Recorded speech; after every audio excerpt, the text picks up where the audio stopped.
আসসালামু আলাইকুম। সবাই কেমন আছেন? আশা করি সবাই ভালো আছেন। আজ আপনাদের জন্য নিয়ে এসেছি নতুন গল্পের প্রথম পর্ব।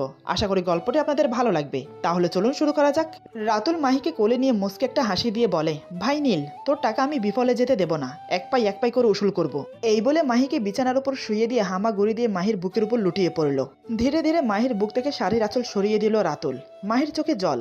সে করুণ দৃষ্টিতে রাতুলের দিকে তাকিয়ে আছে। এই চাহনি কিছু বলতে চায় রাতুলকে।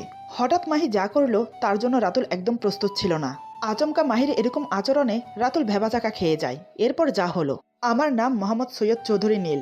ফ্যামিলিতে আমি, মা বাবা, ছোট ভাই, দাদু, মেজো চাচা চাচিমা তাদের একমাত্র ছেলে, আর ছোট চাচা চাচিমা তাদের একমাত্র মেয়ে। আমাদের ফ্যামিলি অনেক বড়, তবে সবার হর্তাকর্তা আমার দাদু। খুবই স্ট্রং ভদ্রলোক। বয়স আনুমানিক 70-এর কাছাকাছি, কিন্তু এখনো নুয়ে পড়েনি। বাড়ির মধ্যে তার কথার উপর কেউ যায় না। দাদু যেটা বলবে সেটাই।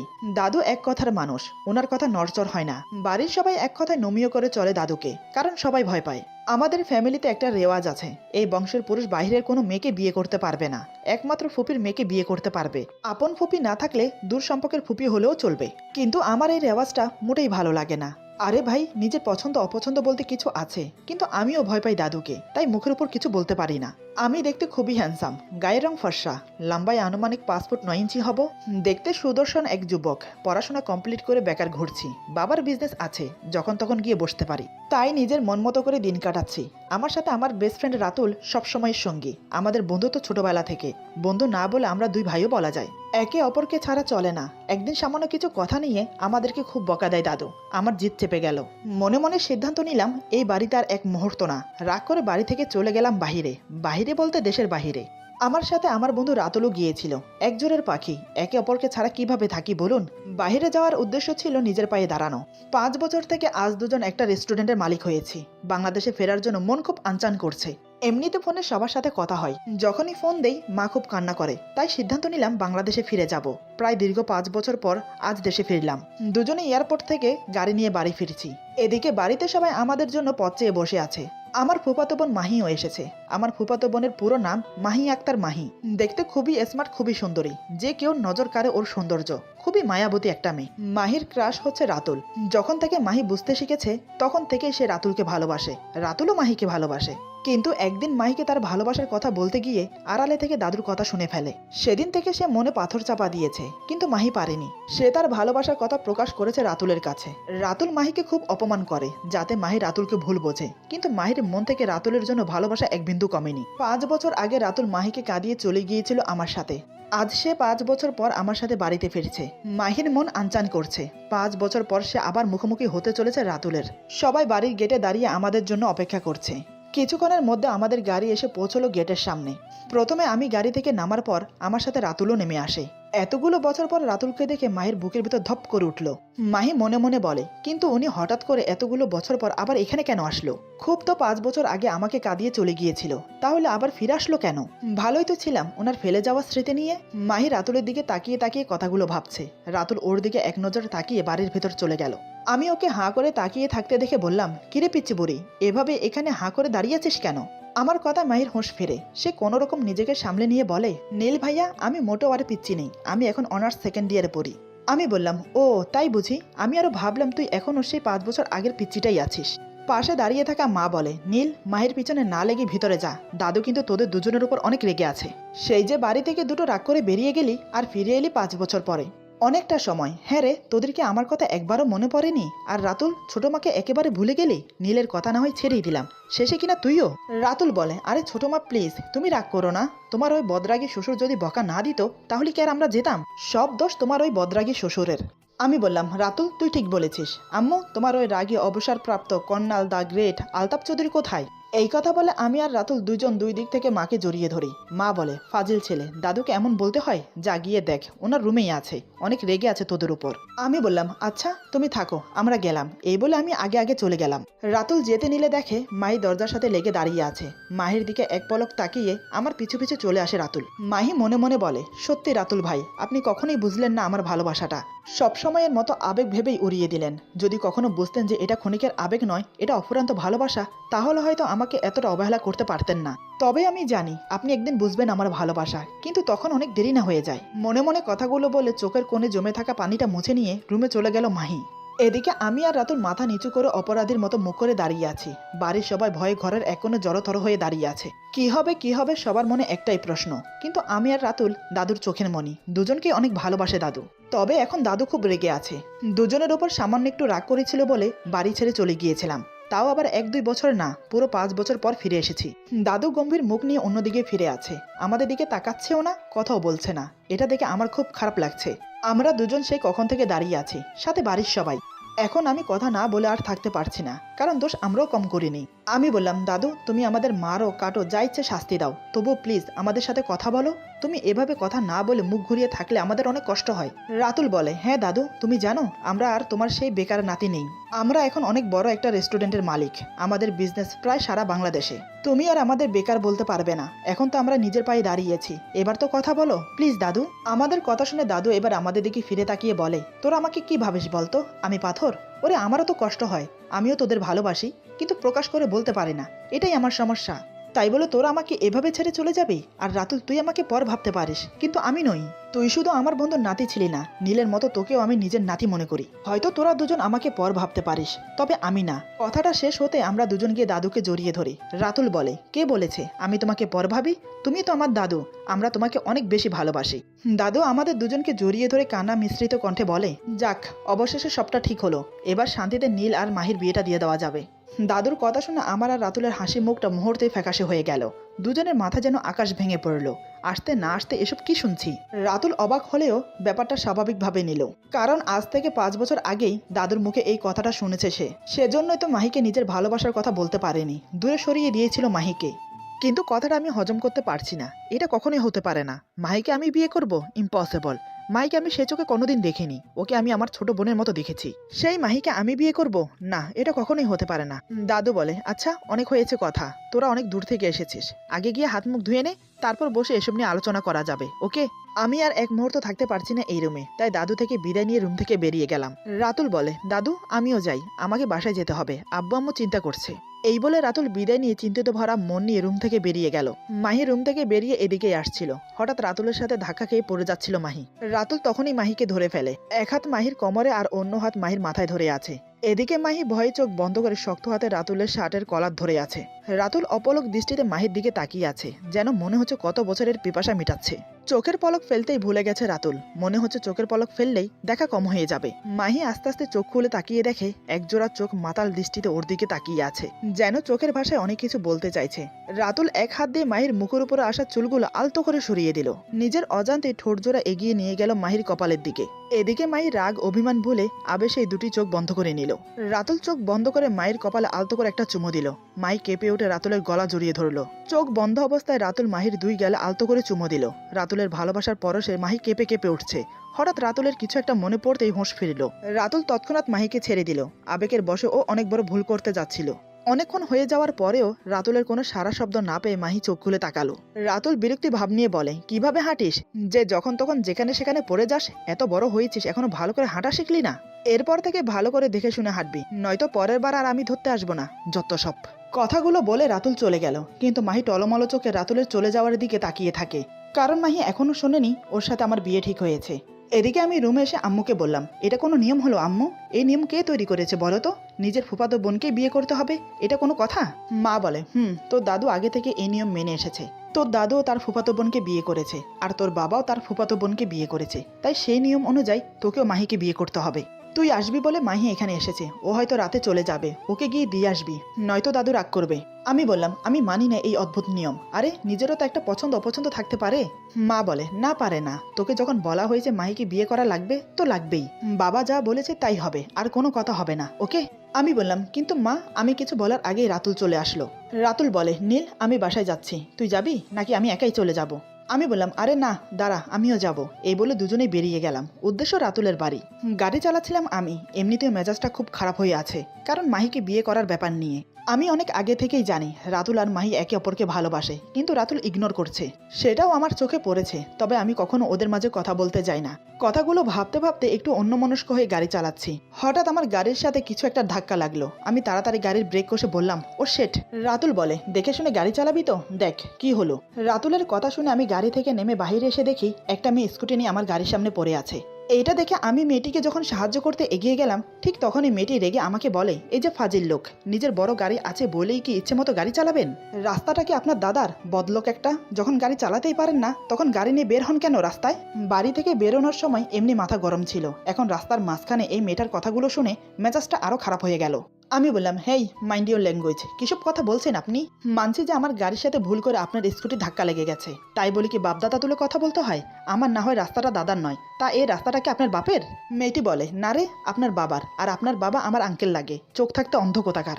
মেয়েটার কথা শুনে আমি পুরো বোকা বনে যাই, আবার অন্যদিকে রাগে ফেটে যাচ্ছি। আমি দাঁতে দাঁত চেপে বললাম, আমি না হয় চোখ থাকতে অন্ধ, আপনার তো এয়া বড় বড় গরুর মতো দুটো চোখ আছে, তাহলে মরতে আমার গাড়ির সামনে আসলেন কেন? আমার কথা শুনে মেয়েটা মনে মনে বলে, এখন আমি কি বলবো? না না, হেরে গেলে চলবে না, কিছু তো একটা বলে জিততেই হবে। মেয়েরা কখনো ছেলেদের সাথে ঝগড়ায় হেরে যায় না। মেয়েটি মনে মনে কথাগুলো বলে আমাকে বলে, এই যে শুনুন, মাঝ রাস্তায় পায়ে পা লাগিয়ে ঝগড়া করবেন না তো, ঝগড়োটে লোক একটা। আমার আলুগুলো সব ফেটে চোচার হয়ে গেল রে। আমি বললাম, কি? এখন তো দেখছি আপনি শুধু অন্ধ নন, সাথে কানেও খাটো। এদিকে রাতুল আমাদের কাণ্ড দেখে মনে মনে বলে, কেউ কারো থেকে কম না। রাস্তার মাঝখানে গাড়ি থামিয়ে দুজন প্রাপ্তবয়স্ক ছেলে মেয়ে দাঁড়িয়ে দাঁড়িয়ে ঝগড়া করছে, দেখো কাণ্ড। এতক্ষণেও যখন আমি আসলাম না, তাই রাতুল গাড়ি থেকে নেমে আসে। গাড়ি থেকে নেমেই দেখে পুরো রাস্তা জ্যাম হয়ে গেছে। দুই দিকের রাস্তা থেকে গাড়ি হর্ন দিচ্ছে, অনেক মানুষ রেগে চেঁচামেচি করছে। চারিপাশে এত এত হইচই, কিন্তু আমাদের দুজনের হোঁশ নেই, দুজনে এক নাগারে ঝগড়া করেই যাচ্ছি। আমি বললাম, আপনার মতো মেয়ে যার বউ হবে তার আর বেঁচে থাকতে হবে না, মরার আগেই বেচারার জীবনটা নরক হয়ে যাবে। মেয়েটি বলে, এই শুনুন, আপনাকে আমার বিয়ে নিয়ে ভাবতে হবে না, আমি জানি আমি কেমন, আর যাই হোক আপনার মতো ঝগড়াটে কোনো লোককে বিয়ে করব না। এরই মধ্যে রাতুল চলে এলো। রাতুল বলে, নীল, কি হচ্ছেটা কি? কি বাচ্চাদের মতো মাঝ রাস্তায় দাঁড়িয়ে ঝগড়া করছিস? ভালো করে চারিপাশে তাকিয়ে দেখ, পুরো রাস্তা জ্যাম হয়ে গেছে, চল এখান থেকে। আমাকে টানতে টানতে গাড়ির দিকে নিয়ে যেতে যেতে বলে রাতুল। আমিও যেতে যেতে বললাম, আপনাকে আমি দেখে নেব মিস বকবক। মেয়েটি বলে, দেখুন না, দেখুন, ভালো করে দেখুন, সামনেই তো আছি, ঝগড়টে লোক একটা। এরপর দুইজন দুদিকে চলে গেলাম। এদিকে মেয়েটি এক বস্তা রাগ নিয়ে বাড়ি ফিরিল, ধূপধাপ পা ফেলে বাড়ির ভিতরে চলে গেল, কিন্তু এখনো আমাকে বকেই যাচ্ছে। বাজারের ব্যাগটা রেখে সোজা নিজের রুমে চলে গেল। তারপর হাত মুখ ধুয়ে মাথায় একটু পানি দিল, কেননা মাথাটা এখন ঠান্ডা করা দরকার। মেয়েটি একটু জোরে জোরেই বলে, কত খারাপ লোক, বড় গাড়ি আছে বলে রাস্তা এভাবে চালাতে হবে? আল্লাহ না করুক, যদি আমার কিছু একটা হয়ে যেত তাহলে আমার মাকে কে দেখতো? ভাগ্যিস আল্লাহ ঠিক সময় বাঁচিয়ে দিয়েছে। আবার যদি ওই লোকটার সাথে দেখা হয় তবে ওনাকে বুঝিয়ে দেব আমি রুবি কি জিনিস, আর ওনা থেকে কিছু টাকাও নেব, কেননা ওনার জন্য আমার স্কুটির সামনের আয়নাটা ভেঙে গেছে। এদিকে রুবির মা রুবিকে বকবক করতে দেখে বলে, কিরে, কার সাথে কথা বলছিস আর কাকে এত বকা দিচ্ছিস? রুবি বলে, আর বলো না মা, জানো আজকে কি হয়েছে? তারপর রুবি ওর মাকে সব খুলে বলল, আচ্ছা তুমি বলো আম্মু, যদি আমার কিছু হয়ে যেত? আর তুমি তো জানোই আমি কত সুন্দর করে স্কুটি চালাই, একদম এক সাইডে বললে চলে। মা বলে, তুই যে কেমন করে স্কুটি চালাস সেটা আমি খুব ভালো করেই জানি। স্কুটি নয়, মনে হয় প্লেন চালাচ্ছিস। ভাগ্যিস ওই ছেলেটার কিছু হয়নি। আমি শিওর যদি আর কিছুক্ষণ ওই ছেলেটা ওখানে থাকতো তাহলে তুই ওকে ঘন ধোলাই খাওয়াতি। রুবি বলে, কি, তুমি আমার আপন মা হয়ে আমাকে এভাবে বলতে পারলে? মনে তো হচ্ছে তোমার ওই ছেলেটার জন্য পরাণ কাঁদছে। যাও না, যাও গিয়ে ছেলেটাকে তোমার মির্জামাই বানাও। মা বলে, না থাক, আমার শুধু শুধু কারোর জীবন নষ্ট করার কোনো ইচ্ছে নেই। রুবি নাকি কান্না করে বলে, আম্মু। মা মুচকি এসে বলে, আরে আমি তো মজা করছিলাম, আমার মেয়ে অনেক ভালো, একদম সোনা মেয়ে, আয় খেতে আয়, আমি খাইয়ে দিচ্ছি। এদিকে রাতের খাবারের পর আমার মা বলে, নীল, মাহিকে ওর বাসায় দিয়ে আয়। কথাটা শুনে আমি ভুরু কুচকে তাকালাম, কিন্তু কিছু বললাম না, কারণ দাদু ছিল সামনে। মনে মনে রাগ হচ্ছিল খুব। আমি দিয়ে আসবো ওকে? ইম্পসিবল। ঠিক আছে বলে ওখান থেকে চলে আসলাম। মাহি চলে গেল রেডি হতে নিজের রুমে, আমি আর রাতুল বাহিরে চলে এলাম। আমি বললাম, রাতুল, তুই বরং মাহিকে বাসায় দিয়ে আয়। আসলে আমিই দিয়ে আসতাম, কিন্তু আমার একটা কাজ পড়ে যাওয়ায় যেতে পারছি না। আর এই রাতের বেলায় তো মাহিকে একা ছাড়তে পারছি না, তাই বলছি তুই ওকে দিয়ে আয়। আমার কথা কেন জানি রাতুলের বিশ্বাস হলো না, তাই ভ্রু কুচকে বলে, তোর আবার এখানে কিসের কাজ? তোর কাজ পড়লে আমি জানতাম না? সত্যি করে বলতো। আর আমি মাহিকে পৌঁছে দিতে পারবো না, পারলে তুই গিয়ে দিয়ে আয়, নয়তো ওর বাসা যাওয়ার দরকার নেই। রাতুলের শেষের কথাটা মাহি শুনে ফেলে। আসলে ও ভিতরে গিয়েছিল রেডি হতে। তারপর সবার থেকে বিদায় নিয়ে খুশি মনে বাইরে গাড়ির কাছে আসতেই রাতুলের কথা শুনতে পায়। কথাটা শুনে মাহির চোখের কোনো পানি জমে গেল। কোনো রকম কান্না আটকিয়ে আমার সামনে এসে বলে, নীল ভাইয়া, আপনার যদি সময় হয় তাহলে আমাকে দিয়ে আসতে পারেন, নয়তো থাক, আপনাদের কাউকে আমাকে দিয়ে আসতে হবে না, আমি একাই যেতে পারবো। আসলে কারোর ইচ্ছের বিরুদ্ধে তো কাউকে দিয়ে কিছু করানো যায় না। কথাটা বলেই মাহি চলে গেল। আমি বললাম, নে হলো তো, ও তো চলে গেল, যা ওকে আটকা। রাতুল বলে, আরে আমি কেন যাব? ও তোর হবু বউ, তোর হবু বউ এভাবে রাতের বেলা একা বেরিয়ে গেল, তুই নিজে আনতে না গিয়ে একটা পরপুরুষকে যেতে বলছিস কেন? তোর একটা দায়িত্ব আছে, তুই এভাবে তোর দায়িত্ব আমার উপর চাপাতে পারিস না নীল। আমি বললাম, কি বললি? মাহি আমার হবু বউ, তাই তো? ওকে, ও যেহেতু আমার হবু বউ তাই ওর সব দায়িত্ব আমার। আর আমার এখন ইচ্ছে করছে না ওকে দিয়ে আসতে। যেহেতু ও আমার হবু বউ, তাই আমি ওকে পৌঁছে দেবো কি দেবো না সেটা একান্তই আমার ব্যাপার। ওকে। এই বলে আমি মাহি যে রাস্তায় গিয়েছে সেদিকে না গিয়ে তার উল্টো রাস্তায় চলে গেলাম। রাতুল বলে, আরে মাহি তো এই রাস্তায় গিয়েছে, তুই অন্য রাস্তায় যাচ্ছিস কেন? ও তো সেই কখন গিয়েছে, যদি কোনো বিপদ হয়। আমি বললাম, তোর যখন মাহিকে নিয়ে এতই চিন্তা তাহলে তুই যা, আমাকে কেন বলছিস? আমি এখন রাতের এই ঠান্ডা হাওয়া খাবো আর রাতটাকে উপভোগ করব। কতদিন পর দেশে আসলাম। জ্যাকেটের পকেটে হাত দিয়ে হাঁটতে হাঁটতে বললাম আমি, কেননা আমি জানি রাতুল ঠিক মাহিকে ওর বাসায় পৌঁছে দেবে, তাও আবার সই সালামতে। এদিকে হাঁটতে হাঁটতে প্রায় অনেক দূর চলে যায় মাহি। রাতের শহর, চারিদিকে আলো জ্বলছে, যেন মনে হচ্ছে রাত নয় এখনো দিন।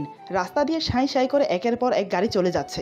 মাহি সেদিকে তাকিয়ে মনে মনে বলে, আচ্ছা আমি যদি এখন এই গাড়ির নিচে চাপা পড়ে মরে যাই তাহলে কি রাতুল ভাই কাঁদবে, নাকি বলবে যে বাঁচলাম, অবশেষে আপদ বিদায় হলো। মাহির ভাবনার মাঝে রাতুল গাড়ি নিয়ে এসে মাহির সামনে দাঁড় করিয়ে বলে, রাস্তার দিকে তাকিয়ে ওভাবে কি দেখছিস? যেটা করার কথা ভাবছিস সেটা মাথা থেকে আর মন থেকে পুরোপুরি ভাবে মুছে ফেল, নয়তো মেরে এসব ফালতু ভাবনা ভাবার জন্য মাথা ফাটিয়ে দেব। জলদি গাড়িতে ওঠ। মাহি ওর দিকে তাকিয়ে মনে মনে আবার বলে, উনি তো আমার মনের সব কথা বুঝতে পারে, তাহলে আমি যে ওনাকে ভালোবাসি সেটা কেন বুঝতে পারে না? নাকি বুঝেও না বুঝার ভান করে থাকে? রাতুল বলে, কিরে কথা কানে যাচ্ছে না? রাস্তার মধ্যে এমন নাটক না করে গাড়িতে উঠে বস, অনেক জার্নিং করে এসেছি, ভীষণ ক্লান্ত লাগছে, তোকে বাসায় পৌঁছে দিয়ে লম্বা একটা ঘুম দেবো। মাহি বলে, তো যান, আপনাকে কে আসতে বলেছে? আমি নিজেই বাসায় চলে যেতে পারবো, কাউকে পৌঁছে দিতে হবে না। রাতুল বলে, মাহি রাস্তার মাঝে ঝামেলা করিস না, চুপচাপ গাড়িতে উঠে বস, তোর সাথে ঝগড়া করার মোড়ে নেই আমি, অনেক খারাপ লাগছে, একটু ভালো করে বললে কি হয়? আমি কি এতটাই খারাপ যে আমার সাথে একটু ভালো করে কথা বলা যায় না? নিজের মনে মনে কথাগুলো বলে একরাশ অভিমান নিয়ে মাহি গাড়িতে উঠে বসলো। মাহি গাড়িতে বসতে রাতুল গাড়ি স্টার্ট করে দিল। তারপর শুধুই পিনপিন নীরবতা, কেউ কারোর সাথে কথা বলছে না। গাড়ি মাহিদের বাসার সামনে আসতে রাতুল মাহিকে নামতে বলে, কিন্তু মাহি না নেমে সামনের দিকে তাকিয়ে বলে, আচ্ছা রাতুল ভাই, আমি কি অনেক খারাপ? আমাকে কি একটু ভালোবাসা যায় না? কথাটা বলে রাতুলের দিকে তাকালো মাহি, ওর চোখ থেকে টুপ করে এক ফোঁটা জল পড়লো। রাতুল সামনের দিকে তাকিয়ে বলে, বেশি কথা না বলে ভেতরে যা, অনেক রাত হয়েছে, নিশ্চয়ই তোর মা বাবা তোর জন্য চিন্তা করছে। আর এসব চিন্তা বাদ দিয়ে পড়াই মন দে, সামনের মাসে তো তোর বিয়ে, সেটা ভুলে যাস না। রাতুলের কথা শুনে মাহির বুকের ভেতরটা মোচড় দিয়ে উঠল। সে জানে আগামী মাসে তার বিয়ে। নিরাশ হয়ে কিছুক্ষণ রাতুলের দিকে তাকিয়ে থেকে মাহি গাড়ি থেকে নেমে গেল। রাতুলের দিকে আবার এক নজর তাকিয়ে বাড়ির দিকে যেতে লাগলো।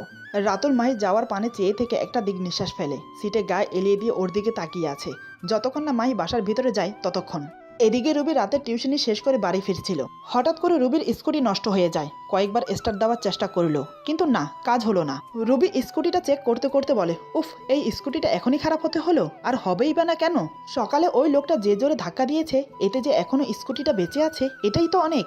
এই রাতের বেলা এটাকে ঠেলে ঠেলে নিয়ে যেতে হবে, একে তো শুনশান রাস্তা, তার উপর রাস্তায় আবার দুই পাওয়ালা কুকুর, মানে ফালতু ছেলে, তাদের নিয়ে বেশি ভয়। এটা মনে হতেই রুবি হাতের দিকে তাকিয়ে একবার চেক করে নিল যে ওর সেফটি কিটটা আছে নাকি। এমন একটা স্বস্তির নিঃশ্বাস ফেলে বলে, যাক বাবা, আছে। এইসব ভেবে দু হাতে স্কুটি ঠেলে নিয়ে যাচ্ছে রুবি। তবে ডান হাতের মুঠোয় একটা ধারালো খুর আছে, যেটা ও সবসময় নিজের কাছে রাখে সেফটির জন্য। যদি কোনো সমস্যা হয় তাহলে এটা দিয়ে নিজেকে প্রোটেক্ট করবে। আসলে আজ টিউশন করে ফিরতে একটু দেরি হয়ে গেছে, তাই একটু নার্ভাস ফিল করছে। এদিকে আমি মেন রোড ছেড়ে গলির রাস্তা দিয়ে হাঁটতে শুরু করেছি, কারণ রাস্তায় গাড়ি ঘোড়ার সাথে নিরিবিলি পরিবেশ পাওয়া যাচ্ছে না, তাই গলি ধরে হাঁটতে শুরু করেছি।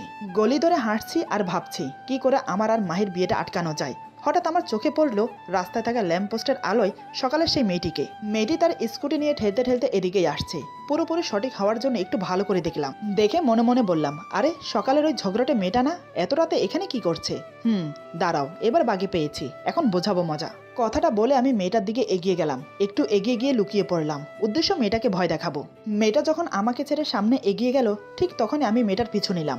এদিকে মেয়েটার অনেকক্ষণ ধরে মনে হচ্ছে ওর পিছনে পিছনে কেউ ওকে ফলো করতে করতে আসছে। রুবি মনে মনে বলে, ভূতে অতটা ভয় না পেলেও মানুষে ভয় লাগে, কেননা ভূত প্রেত আসলে দোয়া বা সূরা পড়লে তারা চলে যায়, কিন্তু কোনো খারাপ মানুষ এই রাতের বেলায় আসলে কি করবে সেটা ভেবেই ভয় লাগে। এটা ভেবে মেয়েটি দাঁড়িয়ে পিছনের দিকে তাকিয়ে দেখলো, না, কেউ নেই। তারপর আবার পথ চলতে লাগলো। কিছু দূর যাওয়ার পরে দেখলো ওর পেছনে কেউ আছে, তার ছায়া স্পষ্ট দেখা যাচ্ছে। এবার মেয়েটি শিওর হয়ে গেল ওর পেছনে পেছনে কেউ তো আসছে, তাই আস্তে করে স্কুটিটা থামিয়ে দাঁড়িয়ে যায়। হঠাৎ মেয়েটি এমন একটা কাজ করলো যা দেখে আমি বিস্ময়ে অবাক হয়ে গেলাম। এটা তো মেয়ে না, নির্ঘাত একটা ডাকাত। বিস্ময়ে অবাক হয়ে কিছুক্ষণ তাকিয়ে রইলাম ওর দিকে, কি বলবো ভাষা খুঁজে পাচ্ছি না। মেয়েটির কাণ্ড দেখে মাথায় আমার রাগ চেপে বসেছে। এরপর যা হলো, আজকের গল্প এখানে সমাপ্ত। গল্পের বাকি অংশ পেয়ে যাবেন আগামী পর্বে। আশা করি গল্পটি আপনাদের ভালো লাগবে। সবাই ভালো থাকবেন, সুস্থ থাকবেন, আল্লাহ হাফেজ।